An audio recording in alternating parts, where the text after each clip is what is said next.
Veterans Day is coming up. So John and I kind of had this idea to sort of make this a themed thing to go coincide with Veterans Day.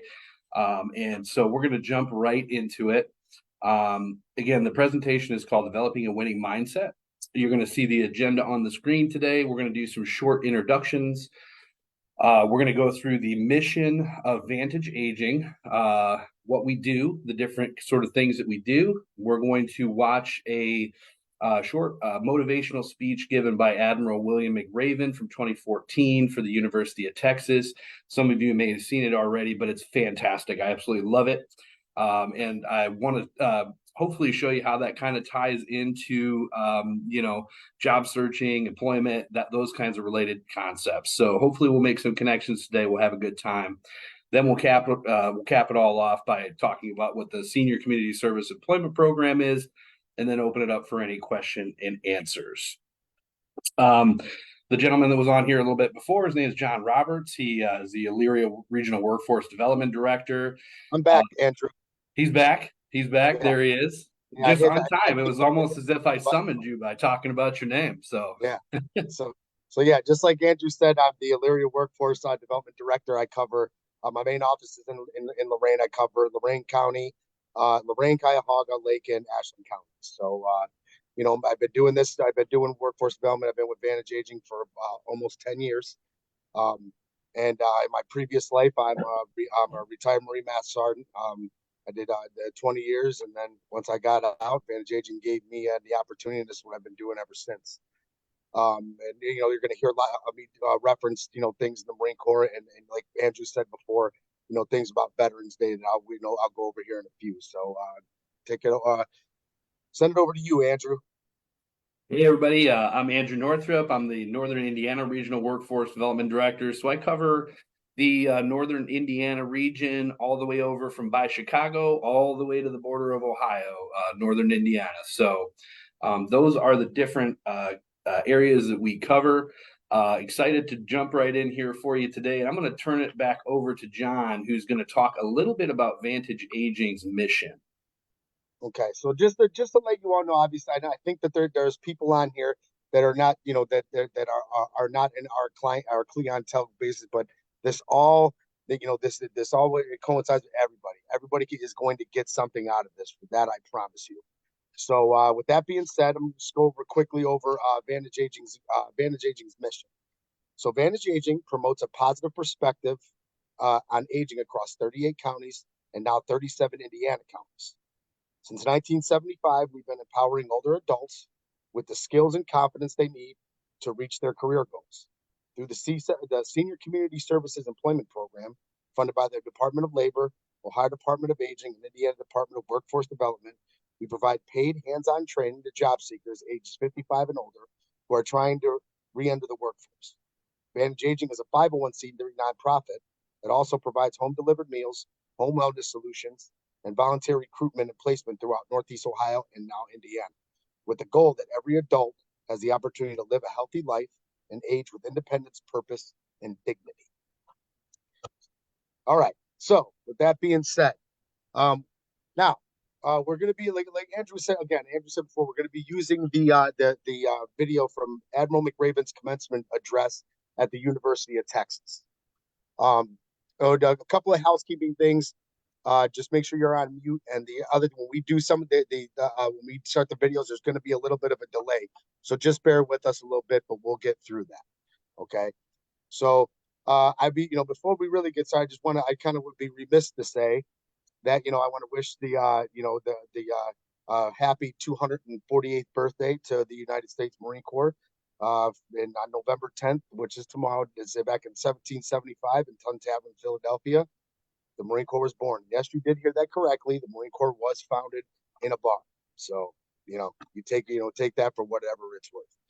So also I'd be remiss to say, also I want to wish a happy Veterans Day to any veterans that may happen to be on here, or happy Veterans Day to anybody, your relatives that were veterans. And a little tidbit of history fact that the reason that Veterans Day is on the 11th of November every year is because that's when major combat operations in World War I ended on the 11th hour, the 11th day of the 11th month. So, just again, it's a little tidbit of information. So All right. There's a million ways you can develop a winning mindset. Okay. What we're going to provide, these 10 steps are just ingredients into you developing the winning recipe. How that recipe, that final recipe, the final product is irrelevant. But there's many things out here. We're just going to go over 10. All right. So the reason this came up is throughout my 10 years of doing this, one of the reasons, the biggest reason why people are not successful is simple. It's that their mindset is horrible. They come in there with every excuse as to why they can't do something, and they can't come up with any reason why. And it's and it's always and it's become frustrating. So just doing just from my background and doing some research and things like that. And I figure let's reinstill try to reinstill a winning mindset in individuals, and it's had lasting results. Um, one of the other biggest things of what prevents people from being successful is that we, especially here in the United States, we want things now. Everything's so convenient for us. If we want something, it's at the click of our, it's right there at our fingertips. We have a phone. We can order groceries. We can order food. We don't have to do anything. We have to, we can do it all from right there. And no one wants to really do the work and what it really takes to succeed. You're going to hear me say throughout this is the thing called gradual consistency. Most people fails because when they try to do something, they always go, they always go like they always go, they don't go gradual. They just jump both feet in, and it's all drastic, and it usually leads to failure. So it's drastic consistency, and the consistency will come in the mindset change and the reconditioning process that we're going to talk about throughout this. So without that, with that being said, we're going to go ahead and let Adam McRaven start feeding us with this great knowledge. So go ahead, Andrew.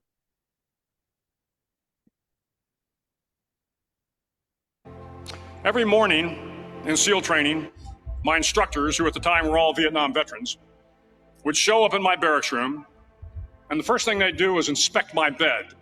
If you did it right, the corners would be square, the covers would be pulled tight, the pillow centered just under the headboard, and the extra blanket folded neatly at the foot of the rack.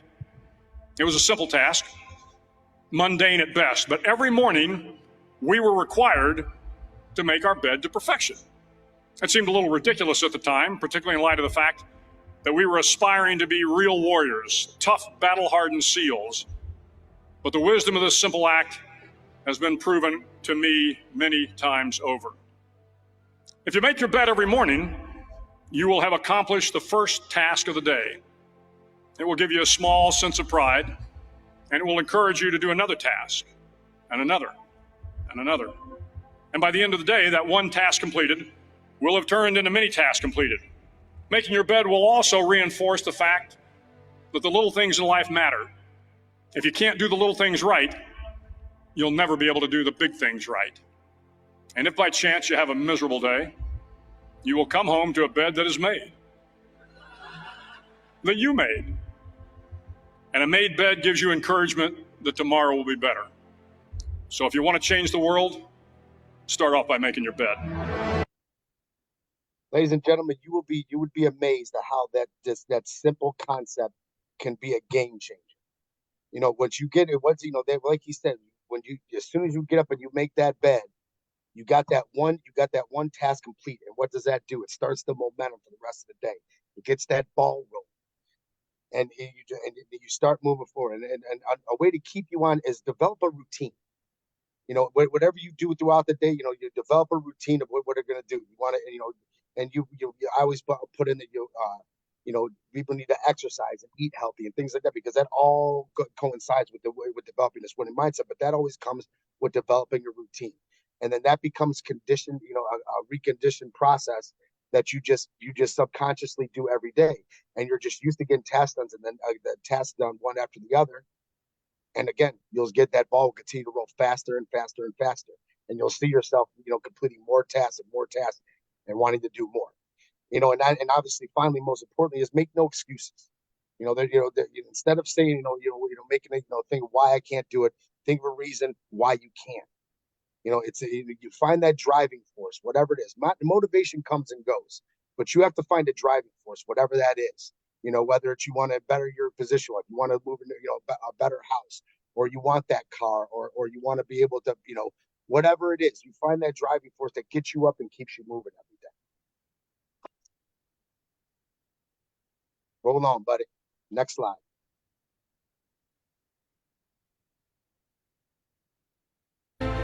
During SEAL training, the students are all broken down into boat crews. Each crew is 7 students, 3 on each side of a small rubber boat, and 1 coxswain to help guide the dinghy. Every day, your boat crew forms up on the beach and is instructed to get through the surf zone and paddle several miles down the coast. In the winter, the surf off San Diego can get to be 8 to 10 feet high, and it is exceedingly difficult to paddle through the plunging surf unless everyone digs in. Every paddle must be synchronized to the stroke count of the coxswain. Everyone must exert equal effort, or the boat will turn against the wave and be unceremoniously dumped back on the beach. For the boat to make it to its destination, everyone must paddle. You can't change the world alone. You will need some help. And to truly get from your starting point to your destination takes friends, colleagues, the goodwill of strangers, and a strong coxswain to guide you. If you want to change the world, find someone to help. All right. Well, to be successful, you can't do things alone. You know, sometimes you're going to need that person to push you, to help talk you through it, to help bounce ideas off of. Find those people. You know who those people are. You find those people who've been successful in life, whether they've started a business or they have a successful career or retirement or whatever. Talk to them. Ask them what they did, and you know, and really listen to them. And then, and you know, on the flip side of that, you got to get rid of the naysayers, the negative people. You always have those people. You have those people, and we all know who they are. Those negative people in life who always are the naysayers and say you can't. Oh, there's no way you could do that, or that's going to be too difficult. This, that, and the other. You have to distance with yourself from those kind of people, and you have to surround yourself with positivity and individuals that are gonna be happy for you, and they're gonna push you more to succeed. And again, this is going to take a reconditioning process. You have to give yourself, you get those constant reminders, and then those people that you have in your corner are going to give you constant reminders like, hey, did you make your bed this morning? Did you go to the gym this morning? Did you eat your share of fruits and vegetables today, or whatever? But you have those people that are there for you. And also, there's this thing is these phones, this social media. You can find that those people and that positivity there. If the thing there's things called algorithms will catch up to you. You start watching more things and researching more things about positivity and how to succeed and all that other stuff. The algorithms are going to catch up, and you're going to start seeing more of that stuff. And then you constantly remind yourself of those things and the sayings and the philosophies that these individuals are putting out in these informational videos and things, and then constantly remind them and use them and take them as your own. It's okay to plagiarize. It's okay. You're not writing a college paper. You're trying to be successful. How that happens means not. But again, those ingredients are out there to develop that winning recipe. Next slide, please.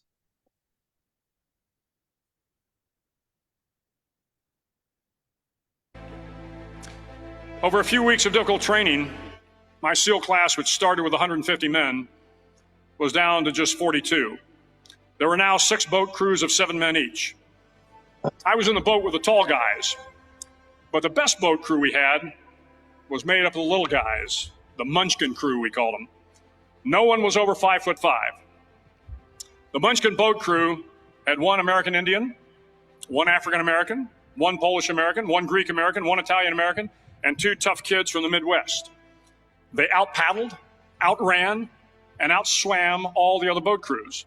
The big men in the other boat crews would always make good-natured fun of the tiny little flippers the Munchkins put on their tiny little feet prior to every swim. But somehow these little guys from every corner of the nation and the world always had the last laugh, swimming faster than everyone and reaching the shore long before the rest of us. SEAL training was a great equalizer. Nothing mattered but your will to succeed, not your color, not your ethnic background, not your education, not your social status. If you want to change the world, measure a person by the size of their heart, not by the size of their flippers. Okay.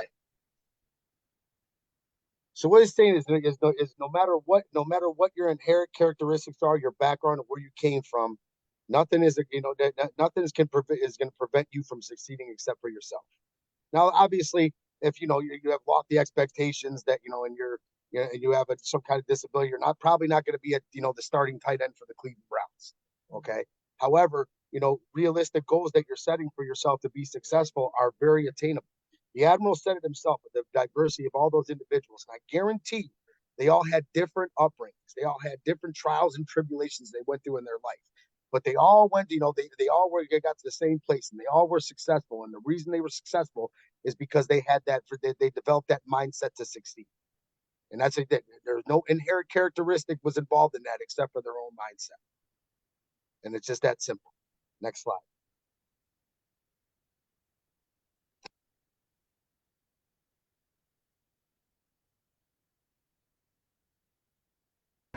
Several times a week, the instructors would line up the class and do a uniform inspection. It was exceptionally thorough. Your hat had to be perfectly starched, your uniform immaculately pressed, your belt buckle shiny and void of any smudges. But it seemed that no matter how much effort you put into starching your hat or pressing your uniform or polishing your belt buckle, it just wasn't good enough. The instructors would find something wrong. For failing uniform inspection, the student had to run, fully clothed, into the surf zone, then wet from head to toe, roll around on the beach until every part of your body was covered with sand. The effect was known as sugar cookie. You stayed in the uniform the rest of the day, cold, wet, and sandy. There were many a student who just couldn't accept the fact that all their efforts were in vain, that no matter how hard they tried to get the uniform right, it went unappreciated. Those students didn't make it through training. Those students didn't understand the purpose of the drill. You were never going to succeed. You were never going to have a perfect uniform. The instructors weren't going to allow it. Sometimes, no matter how well you prepare or how well you perform, you still end up as a sugar cookie. It's just the way life is sometimes. If you want to change the world, get over being a sugar cookie and keep moving forward. You're going to fail. You are going to fail in your endeavors, and you are going to fail often. And I always tell, when I throughout my years of coaching and leading individuals, you learn more from failure than you do from success. Now, when you're again, like you said, you're going to fail often. Now, you can pack your bag, and take your ball and go home, or you can figure out that you can give yourself a no kidding self-analysis, a no kidding honest assessment, not blaming anybody else, but taking an honest assessment of what went wrong and fix it, and then try again. Again, quitting is not an option, and make no excuses. You learn you learn from what you did wrong, and you fix it, and you move forward, and you try it again, and you'll be amazed what happens. Next slide.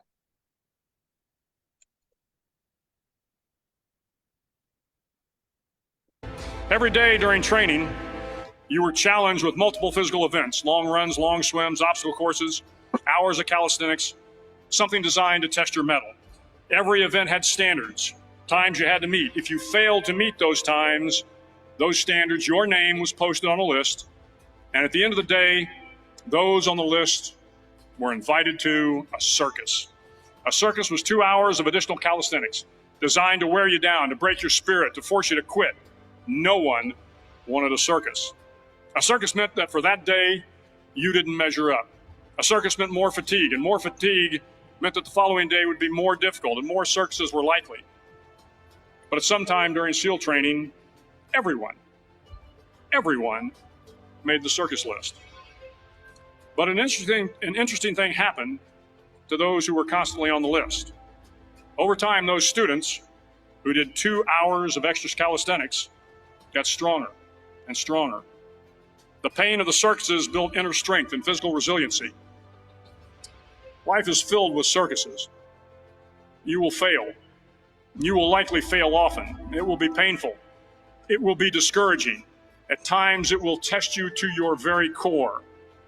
But if you want to change the world, don't be afraid of the circus. See, most people they only see the success of people. They don't see the million failures that it took to get there. You can look at all the greatest individuals in the world. When you look at sports or financial or whatever, they've had a million failures, compared to probably just a few successes. But the key factor is they weren't afraid to continue to move forward. They knew they were going to fail, but they weren't afraid to just with both, jump full both feet in and right into the fire. So, again, as long as you have breath in your body, God wakes you up in the morning, you have the opportunity to change to change what you did, to change what you did, become a better person. Because if you're the same person you were the day before, you didn't learn a thing. Next slide.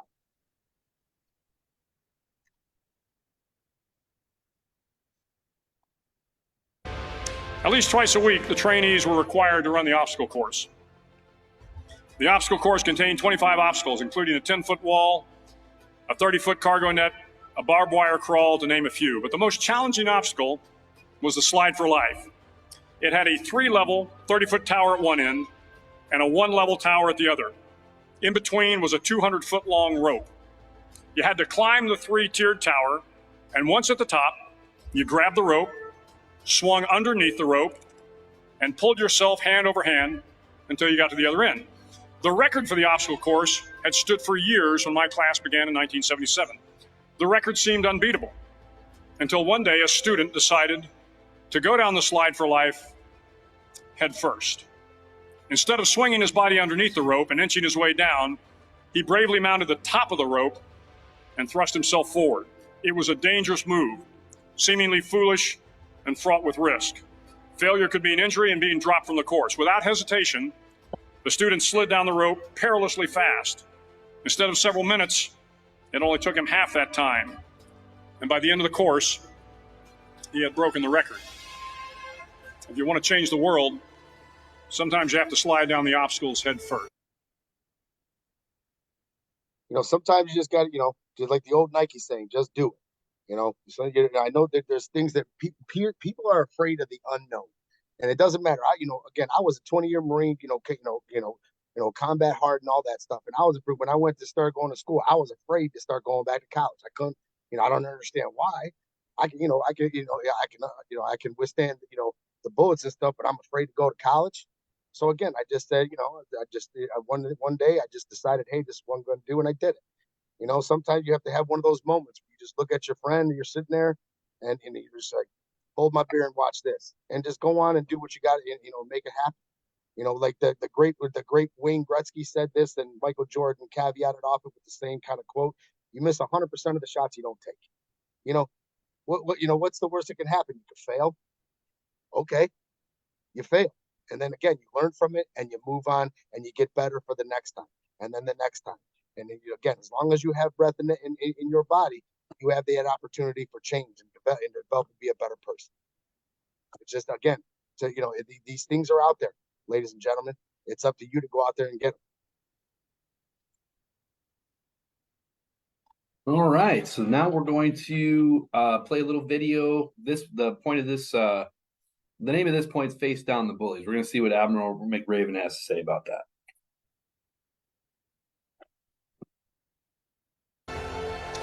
During the land warfare phase of training, the students are flown out to San Clemente Island, which lies off the coast of San Diego. The waters off San Clemente are a breeding ground for the great white sharks. To pass SEAL training, there are a series of long swims that must be completed. One is the night swim. Before the swim, the instructors joyfully brief the students on all the species of sharks that inhabit the waters off San Clemente. They assure you, however, that no student has ever been eaten by a shark, at least not that they can remember. But you are also taught that if a shark begins to circle your position, stand your ground. Do not swim away. Do not act afraid. And if the shark, hungry for a midnight snack, darts towards you, then summons up all your strength and punch him in the snout, and he will turn and swim away. There are a lot of sharks in the world. If you hope to complete the swim, you will have to deal with them. So if you want to change the world, don't back down from the sharks. Don't back down from the sharks. I don't know about y'all, but that sounds like a nightmare to me, being in the water at night with sharks. And it seems counterintuitive to say punch that shark when it comes after you, but I think there's wisdom in those words. Shark's a better swimmer than you are, so you got to stand up to that shark and you got to give it a piece of your mind and show what's going on. Life, there's going to be bullies all throughout life. When you're a kid, when you're an adult, it never changes. So I think McRaven here is trying to tell us you got to face those people now. And staying with the boat theme, imagine that we're all on this boat called life. Okay. There's three people generally in that boat with you. Okay. There's the people that are rowing. They're trying to accomplish the mission. They're trying to get to the destination, and they're working together. There's people that are complaining about being in a boat and having to row. And then there's the people in the back of the boat that are drilling a hole in the bottom of it. Okay. You have to decide who you want to be. Be a rower. Okay. Be a doer. Get the mission accomplished. Face down those bullies and just be the best you that you can be. And you're going to come across this, I think, in life, whether you're at the grocery store, whether you're applying for a job, there's all kinds of different people in life, and just kind of handle it the way you would, like they said before, be respectful, treat other people with dignity, but also stand up for yourself.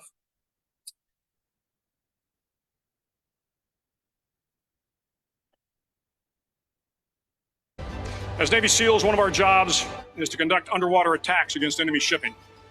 We practice this technique extensively during training. The ship attack mission is where a pair of SEAL divers is dropped off outside an enemy harbor and then swims well over 2 miles underwater, using nothing but a depth gauge and a compass to get to the target. During the entire swim, even well below the surface, there is some light that comes through. It is comforting to know that there is open water above you. But as you approach the ship, which is tied to a pier, the light begins to fade. The steel structure of the ship blocks the moonlight. It blocks the surrounding street lamps. It blocks all ambient light. To be successful in your mission, you have to swim under the ship and find the keel, the center line, and the deepest part of the ship. This is your objective. But the keel is also the darkest part of the ship, where you cannot see your hand in front of your face, where the noise from the ship's machinery is deafening, and where it gets to be easily disoriented, and you can fail. Every SEAL knows that under the keel, at that darkest moment of the mission, is a time when you need to be calm, when you must be calm, when you must be composed, when all your tactical skills, your physical power, and your inner strength must be brought to bear. If you want to change the world, you must be your very best in the darkest. So that's about stepping up when times are toughest. And I think we've all been through tough times in life. It's just how things go. But when we look at, employment, applying for jobs, being job seekers, those kinds of things, there's all kinds of different scenarios where that's going to apply. If you're one that has to make a career change, that can be very scary. I know myself went through a career change, and it was definitely scary because you have a life, you have coworkers, that you've developed relationships with, and now you have to go onto this big unknown. You have to start something new, and I think a lot of people have been in that position before. Whether you lost your job. And now you're forced to go look for another one, or you're doing a voluntary career change into something new.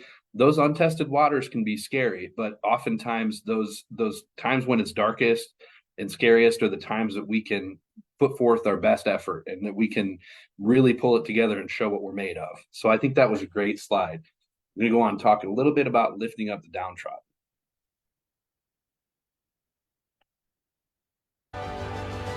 The 9th week of training is referred to as Hell Week. It is 6 days of no sleep, constant physical and mental harassment, and one special day at the Mud Flats.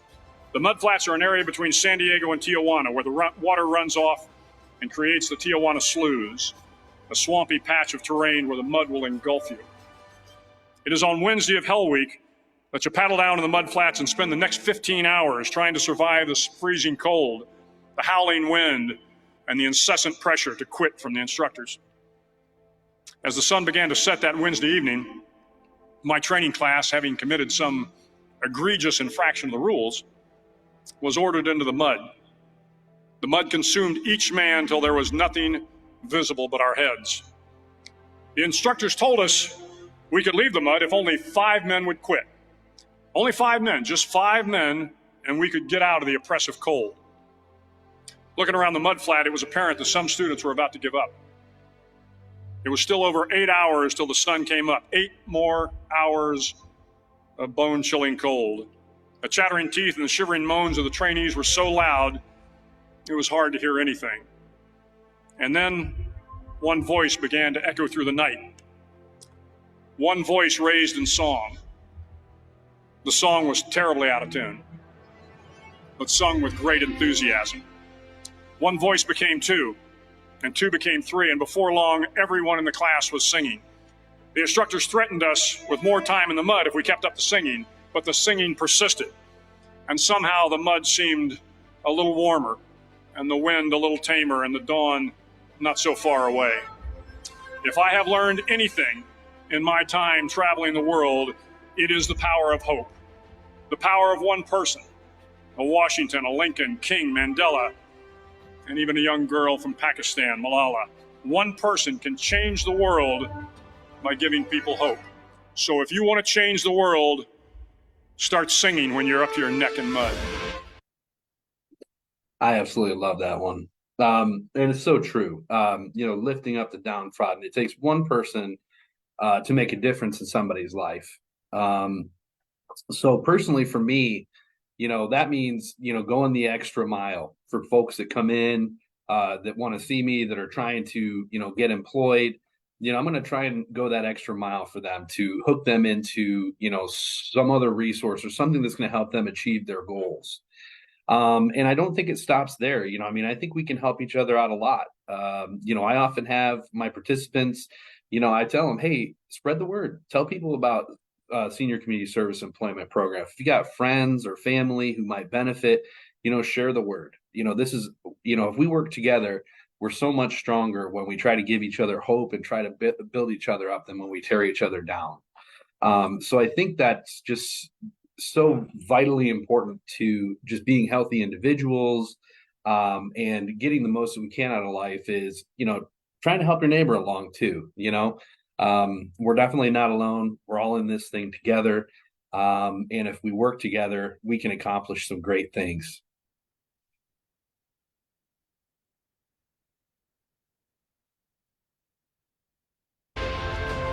Finally, in SEAL training, there's a bell. A brass bell that hangs in the center of the compound for all the students to see. All you have to do to quit is ring the bell. Ring the bell, and you no longer have to wake up at 5 o'clock. Ring the bell, and you no longer have to be in the freezing cold swims. Ring the bell, and you no longer have to do the runs, the obstacle course, the PT, and you no longer have to endure the hardships of training.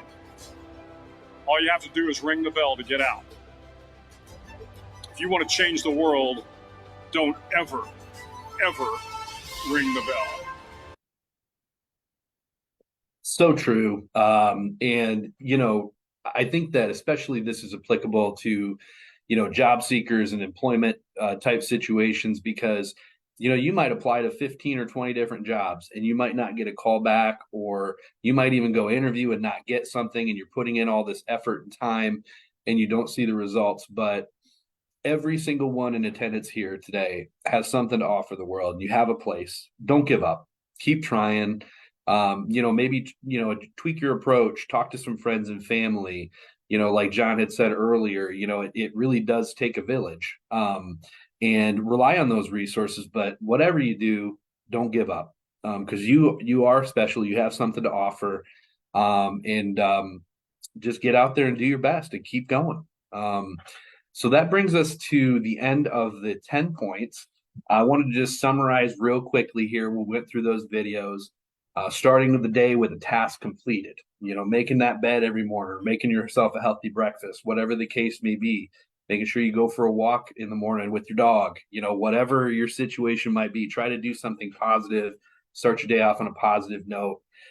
Finding somebody to help you through life. Like we said, it takes a village, find those positive people. My grandma always said, hang out with the balcony friends, not the basement friends. Hang out with friends that are going to lift you up, not the ones that are going to bring you down. Respect everyone. Super important. You're going to run into a lot of people that you might, not instantly hit it off with. Somebody might be having a grumpy day. You might think they're rude, but you don't know what that person's going through in that life at that point. So respect everyone. Everyone has a story, and everyone has value. Life's not always fair. Move forward. We've all probably heard that pretty much our whole lives.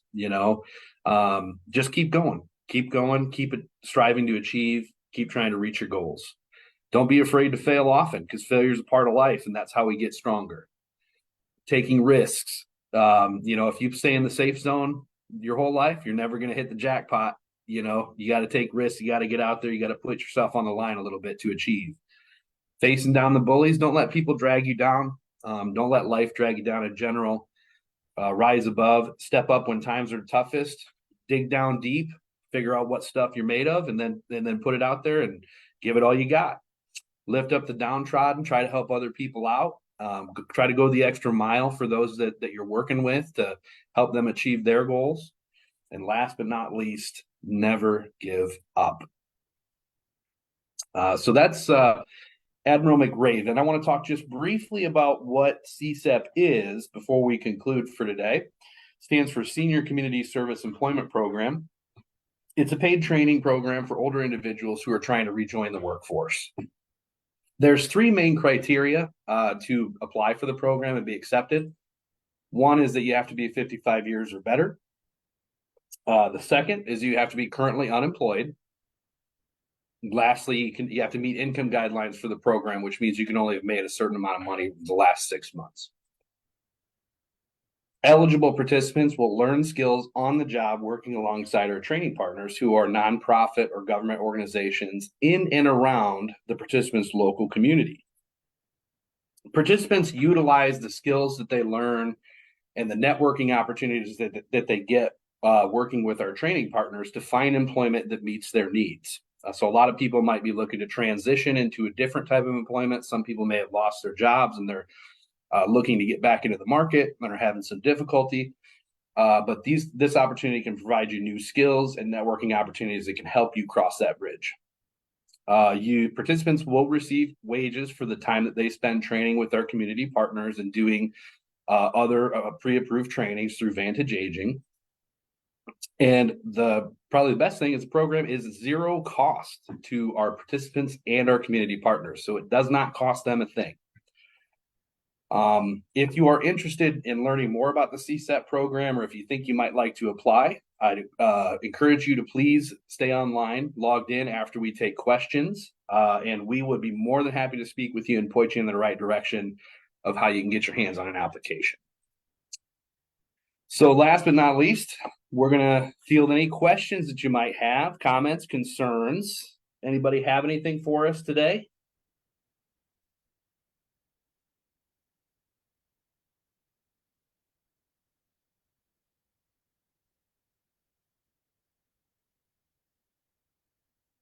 We'll give it the mandatory 15 to 20 seconds for virtual meetings for you to find that mute button in case you have something to chime in with. Otherwise, I'm going to say John and I covered our bases. So. All right. Well, thank you all for attending. And again, these are just a few tidbits and these are just a few little ingredients to develop that winning recipe. I mean, it's not going to be easy. You're going to fail often, but it's a reconditioning process. You got to keep reinstilling in yourself, and again, surrounding yourself with positivity, and get that ball rolling first thing in the morning. That making that bet is a game changer, ladies and gentlemen. But again, thank you for attending, and fair winds and following seas. All right. Thanks, everybody. If anybody's interested in SCSEP, go ahead and hang around.